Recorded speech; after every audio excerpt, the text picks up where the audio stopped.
From Pacifica, this is Democracy Now! My name is Josh Patel. After 781 days in prison, Shane and I are now free men.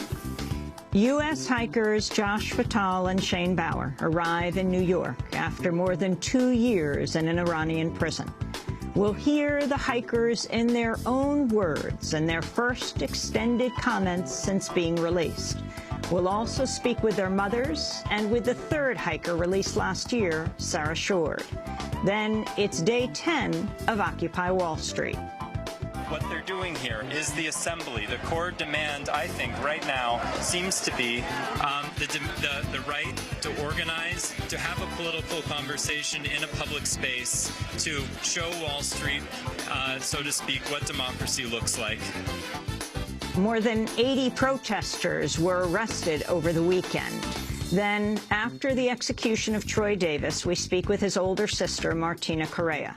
His body has yet to be returned to the family. The UN High Commissioner of Human Rights says the execution may have violated international law. All that and more coming up. Welcome to Democracy Now!, democracynow.org, The War and Peace Report. I'm Amy Goodman.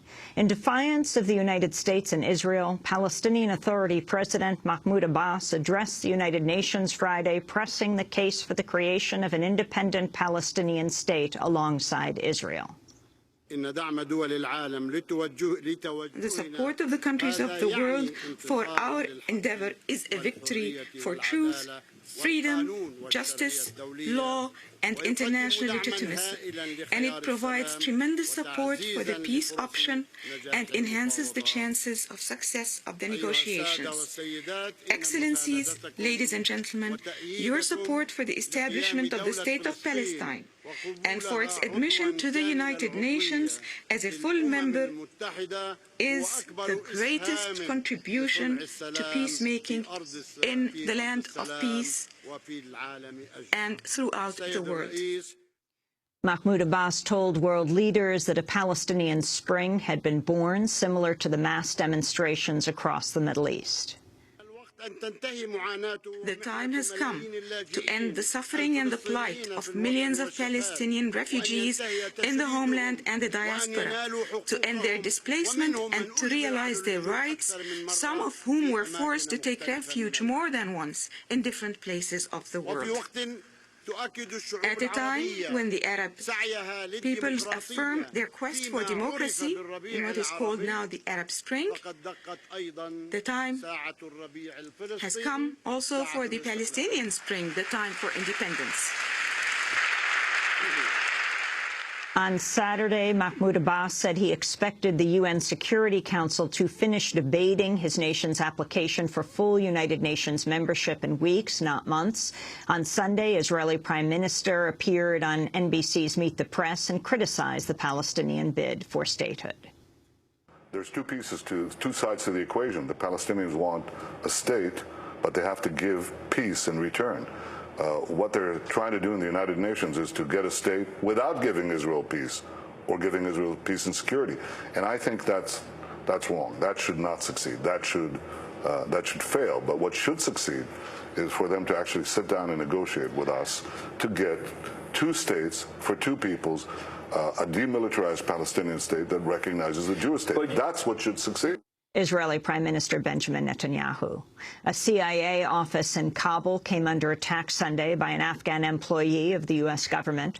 One American died, another was wounded. The gunman, who reportedly acted alone, was killed in the incident. The attack marks the third major assault in the Afghan capital in 2 weeks.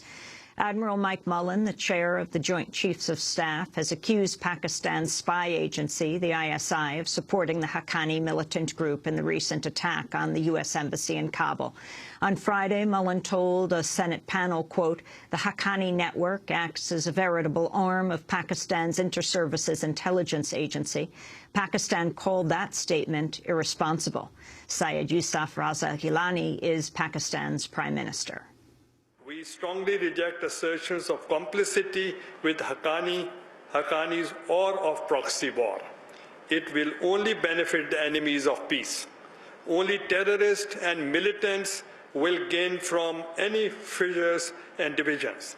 Pakistan's credentials and sacrifices in the counter-terrorism campaign are impeccable and unquestionable.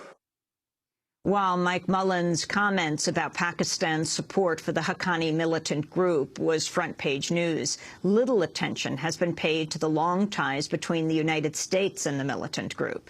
The group's patriarch and founder, Jalaluddin Haqqani, was a legendary Mujahideen commander who worked with the Americans in the 1980s to oust the Soviet Union from Afghanistan. He once visited the White House when Ronald Reagan was president. At the time, the Reagan administration was funneling secret U.S. funds to the Mujahideen via Pakistani's ISI. The United States has reportedly launched another series of unmanned drone attacks inside Somalia. The drones hit at least 3 targets around the southern port city of Kismayo, which is controlled by the Somali Islamist group Al-Shabaab.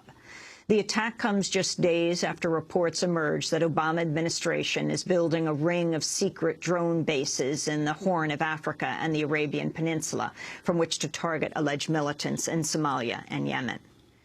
Yemeni President Ali Abdullah Saleh has returned home after spending nearly 4 months recuperating in Saudi Arabia after an assassination attempt. In his first speech to the country since his return, Saleh made no pledge to step down, but called for early elections. The move appeared to do little to appease protesters demanding his immediate departure. Yemeni forces have killed more than 100 people over the past week.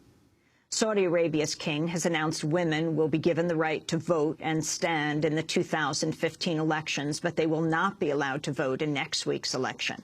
The king did not announce any plan to lift other restrictions on women. Fawzia Abu Khalid is a Saudi poet and sociologist who teaches at King Saud University. I think there is a realization by different groups, including conservative group in Saudi Arabia, that what happened in the past, that they are the only voice that, they are the only voice in the society. This will not continue, and that they have to admit and to live that there are other voices and there are other views. In news from Japan, concern is growing over the nation's food supply after the discovery of radioactive rice. Japanese officials say the contamination level of the rice far exceeds a government-set level for a pre-harvested crop. The rice was found in the city of Nihonmatsu, located 35 miles west of the crippled Fukushima Daiichi nuclear plant. Newsweek's revealed the Obama administration secretly sold Israel 55 deep-penetrating bunker-buster bombs, which could be used in any future military strike against Iran. The bombs were sold to Israel in 2009, just months after Obama took office. The Israelis first requested the bunker busters in 2005, only to be rebuffed by the Bush administration. President Obama spoke before the Congressional Black Caucus Sunday and urged black lawmakers to quit complaining and to support his $447 billion jobs bill.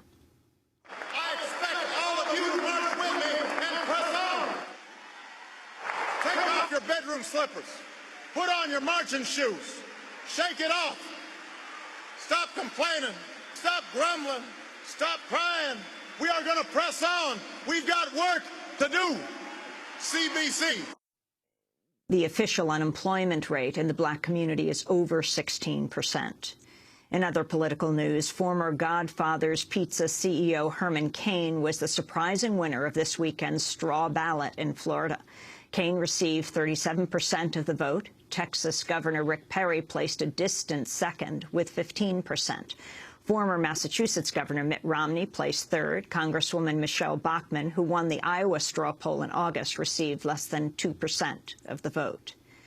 An American soldier has been sentenced to 7 years in prison for his role in a series of so-called thrill killings that left 3 Afghan civilians dead. 21-year-old Andrew Holmes confessed to firing a heavy machine gun at a boy from 15 feet away after his co-defendant threw a grenade at him. He also confessed to carrying the severed bone of his victim and smoking hashish. He's the 3rd member of an alleged rogue army unit to admit his role in killings of Afghan civilians. The Occupy Wall Street protest encampment in New York has entered its 10th day. For the past 9 nights, hundreds of activists have been camping out in a square just blocks from Wall Street. On Saturday, police arrested over 80 protesters taking part in a peaceful march. Video posted online shows a police officer pepper spraying a group of young women while they were surrounded by a police netting.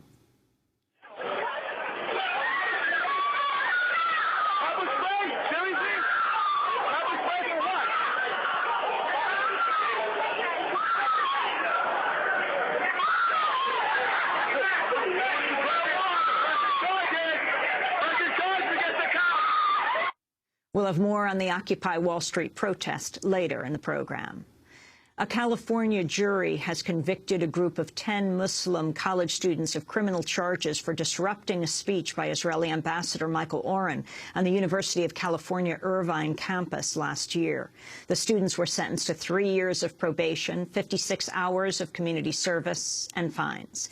The conviction was widely criticized by civil rights and Islamic groups in California. Shakil Syed of the Islamic Shura Council of Southern California said, quote, "This is clearly an indication that Muslims are permanent foreigners, at least in Orange County," he said. Reporter Nora Barrows-Friedman of Electronic Intifada covered the trial. Although the sentences were light relatively, the defense attorneys and the clients are still going to appeal the verdict. And actually, this is also pretty significant because they feel that the law under which their clients were prosecuted was unfair and does not allow for dissent in this country. And so they said that they would take this law all the way to the Supreme Court. Another Mexican journalist has been found dead. The decapitated body of Maria Elizabeth Macias, an editor of Primera Hora newspaper, was found dead on Saturday next to a handwritten note claiming she was murdered for writing about the Zetas drug cartel on social media websites. Mexico's Human Rights Commission says 8 journalists have been killed in the country this year and 74 since 2000. The Indian government deported the American broadcaster David Barsamian on Friday, shortly after he flew into New Delhi. Barsamian is the host of the alternative radio show. He said he was deported because of his reporting on Kashmir. And Wangari Maathai, the first African woman to win the Nobel Peace Prize, died on Sunday after a long struggle with cancer. She was 71 years old. In 1977, she spearheaded the struggle against state-backed deforestation in Kenya and founded the Green Belt movement, which has planted some 45 million trees in the country.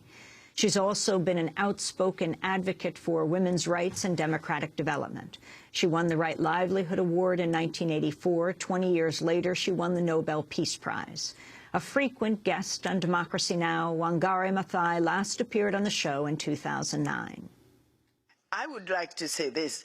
If the more than 4,000 scientists who have been working on this issue are wrong, this is one issue that we cannot experiment with. We cannot wait until the seas rise, the rivers dry up, and our people are dying and migrating and running away. We cannot wait to see more fires such as we are seeing in California, erratic fires. We cannot wait to see the kind of floods that we see in Bangladesh, that we see in West Africa.